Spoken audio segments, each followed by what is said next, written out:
Good morning students. आपकी कक्षा BA first year के लिए है और आपका टॉपिक है लोकतंत्र।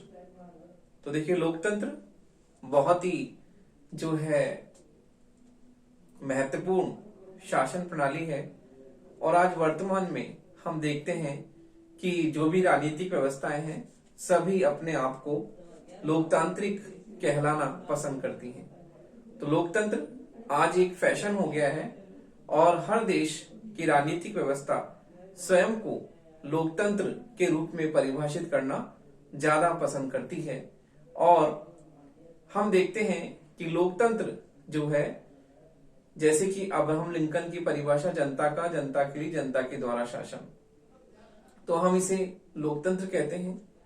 और लोकतंत्र में देखिए, जनता की जो भागीदारी होती है वो बहुत ही महत्वपूर्ण होती है और जन भागीदारी अर्थात जनता की सत्ता। तो हम देखते हैं जिस प्रकार से हम शासन व्यवस्था का परंपरागत स्वरूप हम देखने को मिलता है हमें, कि वहां पर जो है राजवंशीय शासन व्यवस्था में हम देखते हैं कि किस प्रकार वहां पर जो है राजतंत्रात्मक शासन प्रणाली में वंशानुगत आधार पर जो है सत्ता दी जाती है और सत्ता का माध्यम क्या होता है, वंशानुगत आधार होता है। वहीं पर उसके बिल्कुल विपरीत लोकतांत्रिक शासन व्यवस्था में हम देखते हैं कि शासन का आधार क्या होता है, जनता। वंशानुगत आधार पर सत्ता किसी को नहीं प्रदान की जाती और सत्ता का आधार क्या होता है, जनता होती है। जनता जो होती है शासन का महत्वपूर्ण स्रोत होती है और जनता के द्वारा ही जो है शासन सुनिश्चित होता है। तो इस प्रकार लोकतांत्रिक शासन व्यवस्था में हम देखते हैं कि इसमें जनता की भागीदारी होती है और जनता जो है अपने प्रतिनिधियों के माध्यम से इसमें शासन करती है। इसलिए इसे प्रतिनिधियात्मक लोकतंत्र भी कहते हैं, जो कि हम आगे टॉपिक में पढ़ेंगे कि लोकतंत्र के स्वरूप के बारे में जब हम चर्चा करेंगे अगली कक्षा में, तो हम देखेंगे कि उसमें लोकतंत्र के स्वरूप में एक स्वरूप आता है प्रतिनिधियात्मक लोकतंत्र। ये भी लोकतंत्र का क्या है, एक स्वरूप है। तो देखिए, लोकतंत्र जो है जनता का शासन है, जिसमें जनता जो है वो अपने प्रतिनिधियों के माध्यम से शासन करती है और इसमें शासन का जो होता है स्रोत, शासन का आधार क्या होता है, जनता होती है। तो इस प्रकार हम देखते हैं कि जहां पर हम राजतंत्रात्मक शासन प्रणाली की बात करते हैं वहां पर शासन का आधार जो होता है वंशानुगत होता है, जबकि इसके स्थान पर वंशानुगत आधार के स्थान पर लोकतांत्रिक शासन व्यवस्था में हम शासन का आधार किसको मानते हैं, जनता को मानते हैं। जनता जो होती है अपने निर्वाचन के माध्यम से अपने जनप्रतिनिधियों को चुनती है और वो है जन भागीदारी इसमें सुनिश्चित करती है। तो इस प्रकार लोकतंत्र में हम देखते हैं कि शासन का आधार क्या है, जनता है और जनता ही क्या करती है, चुनाव के द्वारा अपने प्रतिनिधियों को चुनकर जो है वो शासन करती है। तो इस प्रकार से लोकतांत्रिक शासन व्यवस्था में हम शासन सत्ता का आधार अर्थात राजनीतिक सत्ता का आधार किसे मानते हैं, जनता को मानते हैं और जनता ही जो होती है उसकी सत्ता में भागीदारी जो होती है, सक्रिय रूप से जनता अपनी भागीदारी राजनीतिक सत्ता में निभाती है और इस प्रकार हम देखते हैं कि शासन जो होता है जन भागीदारी पर आधारित होता है। तो हम लोकतंत्र को अर्थ और परिभाषा समझते हैं कि लोकतंत्र से हमारा क्या तात्पर्य है। तो देखिए, लोकतंत्र का अर्थ और परिभाषा।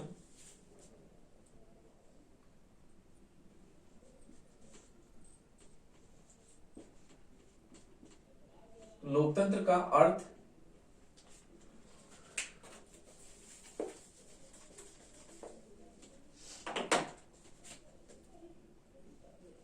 लोकतंत्र का अर्थ और परिभाषा।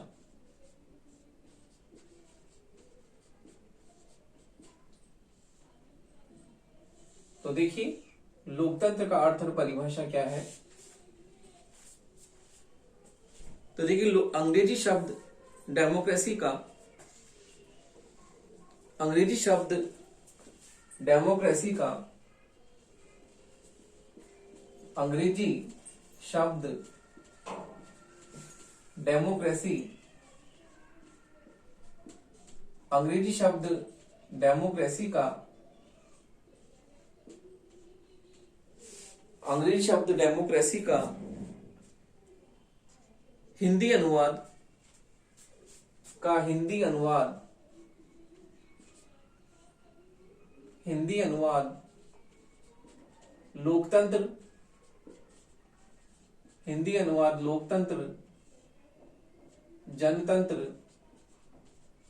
लोकतंत्र जनतंत्र अथवा प्रजातंत्र है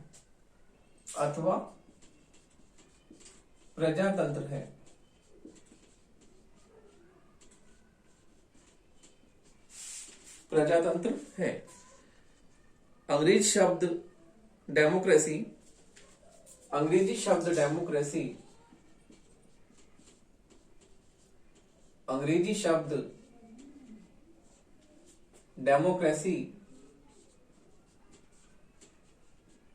डेमोक्रेसी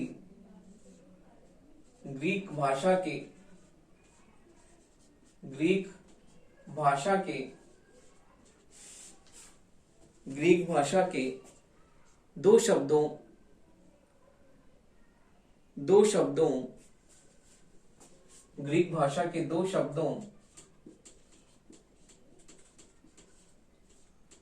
डेमोस तथा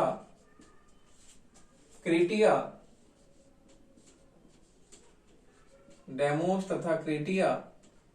के संयोग से मिलकर बना है। डेमोस तथा क्रेटिया के संयोग से मिलकर बना है। शब्दार्थ की दृष्टि से तो देखिए, डेमोस का मूल अर्थ भीड़,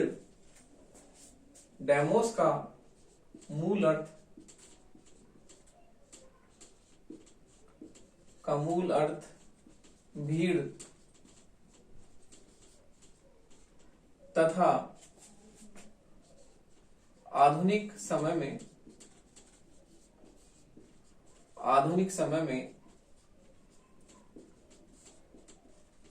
जनता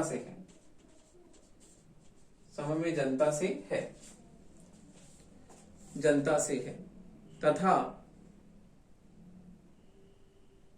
क्रिटिया का अर्थ है जनता से है तथा क्रिटिया का अर्थ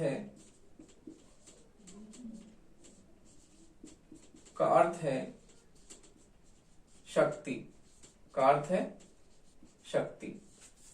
इस प्रकार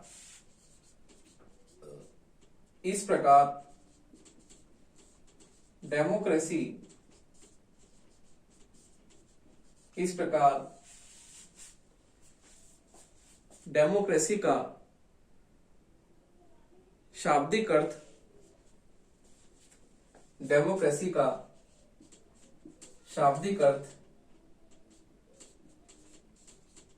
शाब्दिक अर्थ है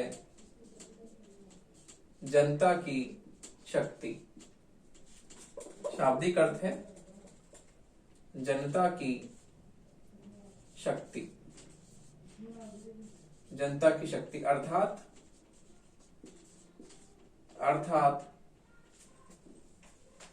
ऐसा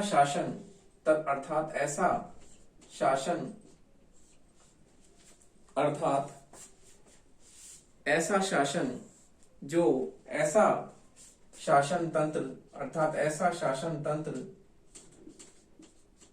जो जनता की शक्ति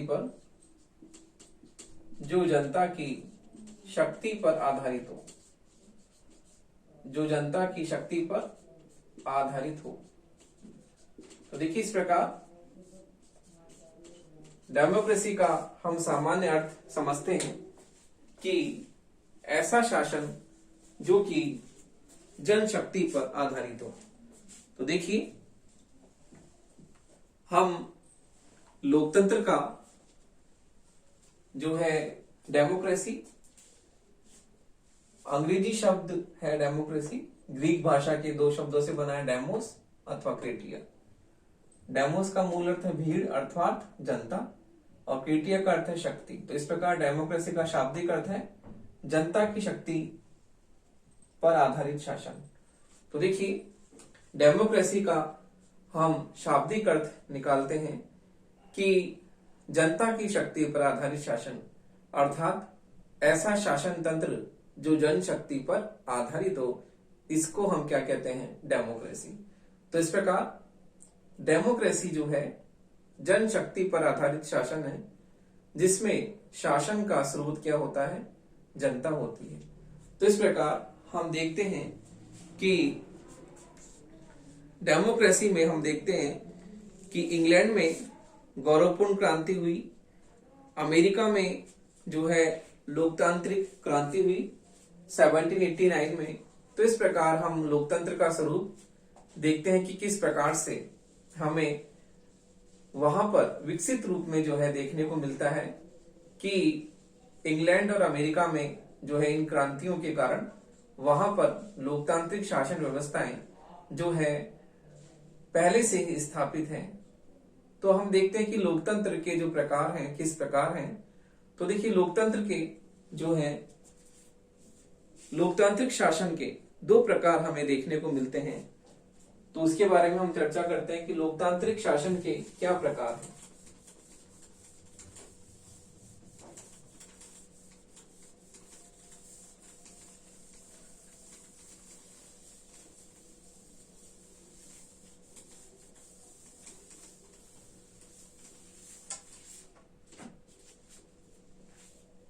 तो देखिए, लोकतांत्रिक शासन जो है वर्तमान में उदारवादी लोकतंत्र का स्वरूप हम देखने को मिलता है हमें। और लोकतांत्रिक शासन के दो प्रकार हम देखते हैं। लोकतांत्रिक शासन के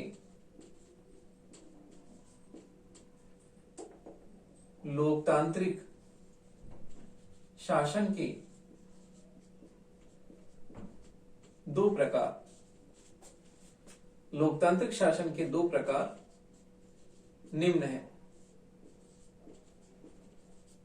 दो प्रकार निम्न है। देखिए,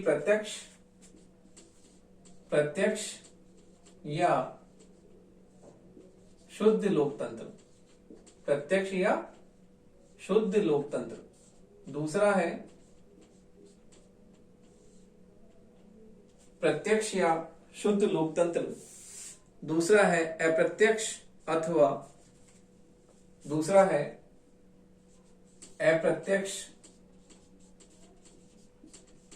अथवा प्रतिनिधि लोकतंत्र। अप्रत्यक्ष अथवा प्रतिनिधि लोकतंत्र। तो देखिए, प्रत्यक्ष या शुद्ध लोकतंत्र का ऐसा स्वरूप है जहां पर जो जनता होती है सीधे रूप में किस प्रकार से जो है प्रतिनिधियों को चुनती है।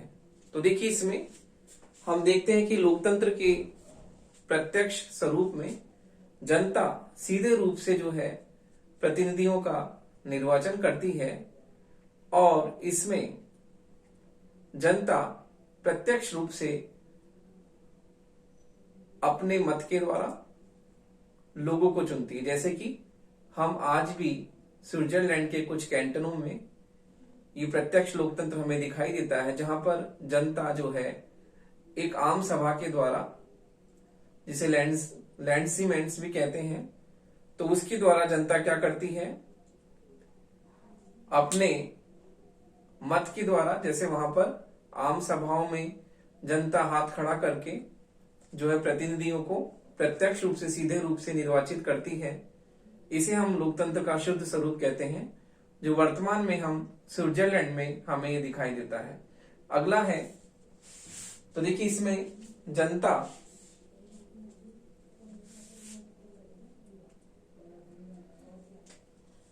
इसमें जनता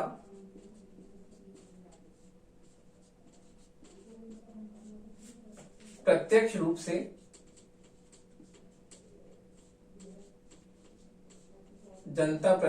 से सीधे अपने प्रतिनिधियों को चुनती है।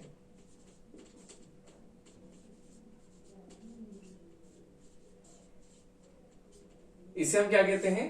प्रत्यक्ष लोकतंत्र।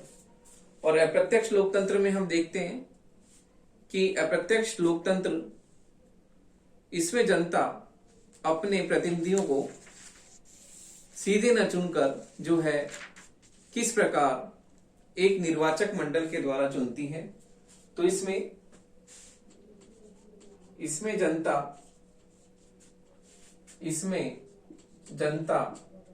अपने प्रतिनिधियों को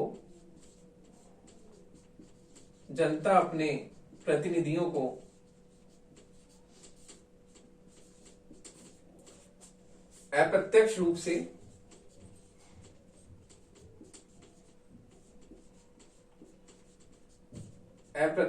से निर्वाचित करती है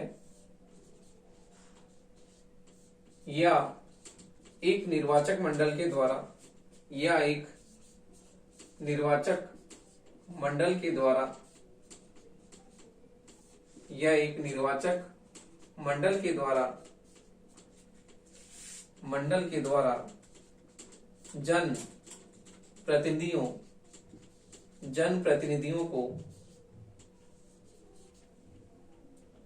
जनप्रतिनिधियों को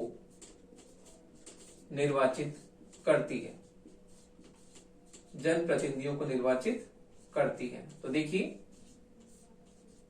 ये लोकतंत्र के प्रमुख प्रकार हमने देखे कि प्रत्यक्ष और अप्रत्यक्ष लोकतंत्र के प्रमुख प्रकार हैं, जिनमें हमने देखा कि किस प्रकार से प्रत्यक्ष लोकतंत्र और अप्रत्यक्ष लोकतंत्र का हमने स्वरूप देखा कि इसमें जनता किस प्रकार जो है अपने प्रतिनिधियों को चुनती है। तो देखिए, प्रत्यक्ष लोकतंत्र में जनता अपने प्रतिनिधियों को सीधे रूप में प्रत्यक्ष रूप से निर्वाचित करती है और इसमें शासन में जनता की भागीदारी जो होती है प्रत्यक्ष रूप से होती है, जबकि अप्रत्यक्ष लोकतंत्र में जनता अपने प्रतिनिधियों को अप्रत्यक्ष रूप से सीधे न चुनकर अप्रत्यक्ष रूप से एक निर्वाचक मंडल के द्वारा चुनती है, जिसे हम लोकतंत्र का जो है अप्रत्यक्ष अथवा प्रतिनिधि स्वरूप हम देखते हैं। तो इस प्रकार प्रतिनिधि लोकतंत्र के भी दो प्रकार हमें दिखाई देते हैं। तो देखिए, प्रतिनिधि लोकतंत्र के जो हैं दो प्रकार हैं, संसदीय लोकतंत्र और अध्यक्षात्मक लोकतंत्र। तो देखिए, हम प्रतिनिधि लोकतंत्र के बारे में थोड़ा चर्चा करते हैं अभी।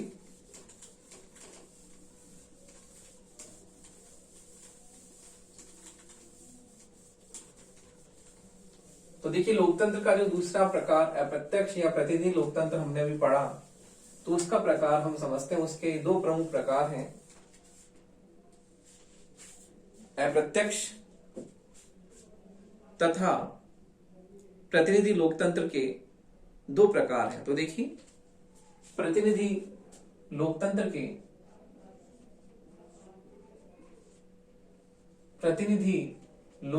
के दो प्रकार हैं।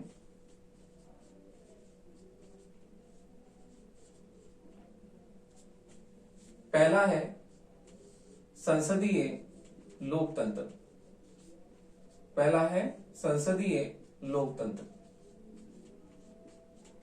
दूसरा है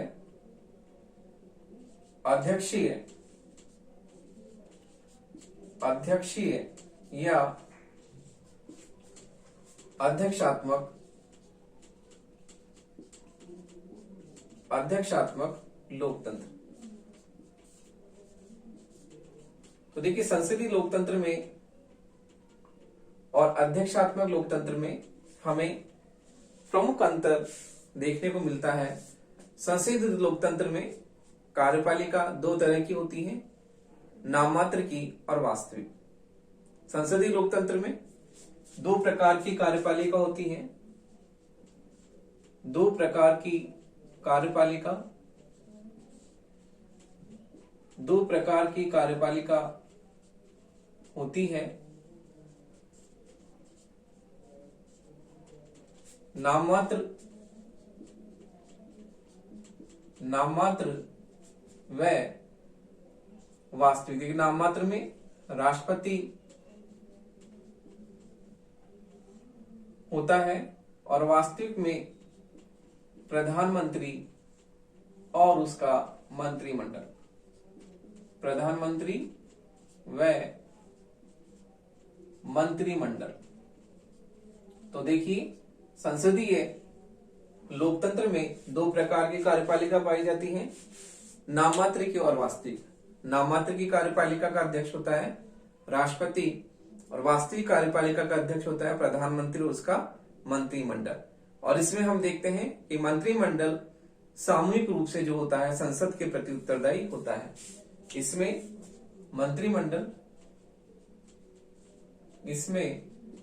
मंत्रिमंडल संसद या व्यवस्थापिका के प्रति सामूहिक रूप से उत्तरदायी होता है। सामूहिक रूप से उत्तरदायी होता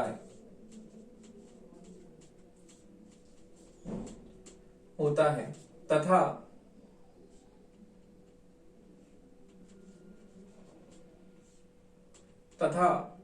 कार्यपालिका का चयन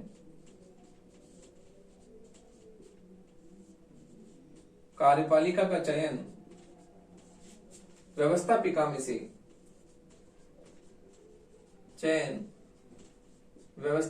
से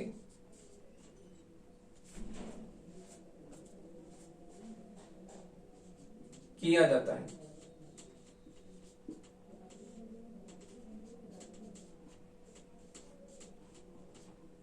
तो देखिए संसदीय शासन व्यवस्था में हम ये सब देखते हैं कि संसदीय लोकतंत्र में किस प्रकार हम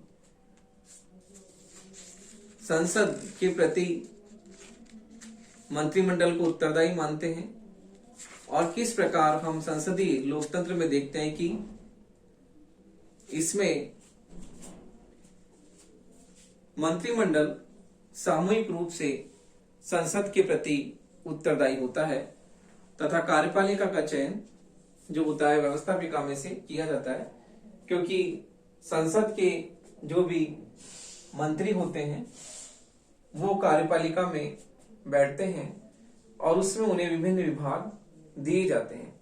तो इसलिए इसमें सामूहिक उत्तरदायित्व होता है कि मंत्रिमंडल संसद के प्रति सामूहिक रूप से उत्तरदायी होता है और यदि एक मंत्री ने इस्तीफा दे दिया तो मंत्रिमंडल पूरी तरह से बर्खास्त माना जाता है। तो इस प्रकार संसदीय शासन व्यवस्था में हम दो तरह की कार्यपालिका देखने को मिलती है और इसमें मंत्रिमंडल की में सामूहिक उत्तरदायित्व की भावना हमें देखने को मिलती है और कार्यपालिका और व्यवस्थापिका में संबंध हमें दिखाई देता है, जो कि हम अध्यक्ष शासन व्यवस्था में देखने को हमें नहीं मिलता। कि इसमें हम देखते हैं कि कार्यपालिका और व्यवस्थापिका में हमें संबंध दिखाई देता है कि जो मंत्री जो होते हैं वो मंत्री व्यवस्थापिका में चयनित होकर आते हैं और कार्यपालिका में उन्हें किस तरह से अलग अलग विभाग दिए जाते हैं, उन्हें मंत्रालय दिए जाते हैं। तो इस प्रकार हम संसदीय शासन व्यवस्था में कार्यपालिका और व्यवस्थापिका के बीच हमें एक संबंध देखने को मिलता है, जो कि हमें अध्यक्ष शासन व्यवस्था में देखने को नहीं मिलता। तो देखिए अब हम अध्यक्ष शासन व्यवस्था की बात करते हैं। इसमें एक तरह की कार्यपालिका होती है, इसमें एक ही तरह की कार्यपालिका पाई जाती है। एक ही तरह की कार्यपालिका पाई जाती है जिसे वास्तविक कार्यपालिका कहते हैं, जिसे वास्तविक कार्यपालिका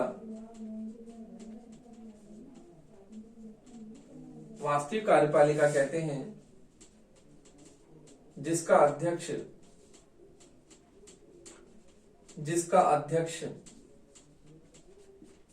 राष्ट्रपति होता है, जिसका अध्यक्ष राष्ट्रपति होता है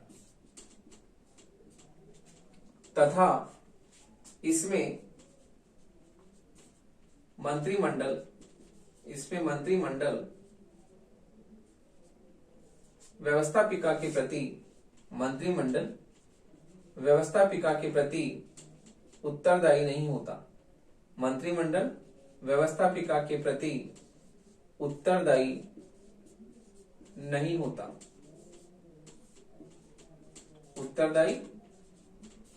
होता।